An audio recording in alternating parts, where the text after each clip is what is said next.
Ayan, magandang araw na naman po sa inyo mga bossing. Welcome back na naman po ulit dito sa ating channel mga bossing. At eto, meron naman po tayong bagong video na kung saan ay ayan, po pwede kong may share sa inyo at may turo na rin sa inyo ang regarding sa issue ng unit na ito. So ang issue ng unit na to, pwede nating i-apply to sa kahit anong unit na merong starter motor. Okay? So ang issue at problema ng unit na to mga bossing, dinala to dito sa atin ni customer. So bago ito dinala dito sa atin ni customer, ito ay nanggaling na sa kabilang gawaan. Ayan. So bali pa dalawa. So anong nangyari? Patatlong battery na ito. Ayan. So napalitan na ulit ng battery. So ang problema, ayan, kung makikita naman natin yung ating voltahe 12.6, so na mataas yung battery. Kaso ang problema, hindi siya umi-start sa kanyang push button starter. So kailangan kasi yung unit ay mapagana sa push button starter dahil lang gumagamit nito mga bossing ay babae. So ito, papakita ko sa inyo yung issue ng unit na ito, na baka pwedeng maging issue rin ng inyong mga unit.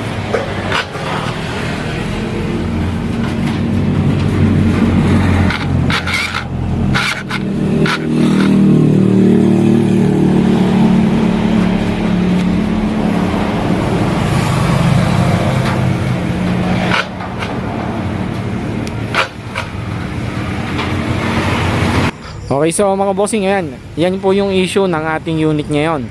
So ang problema po ng unit na to ay hindi po battery. Okay, so ang gagawin natin dyan mga bossing ay bubuksan po natin yung kanyang starter. At ayan, ito, panoodin na lang po ninyo kung paano yung gagawin natin at pagpapalit ng carbon brush sa kanyang unit.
Okay, so ayun mga bossing, nakita nyo naman yung ginawa natin dito sa unit ni Madam.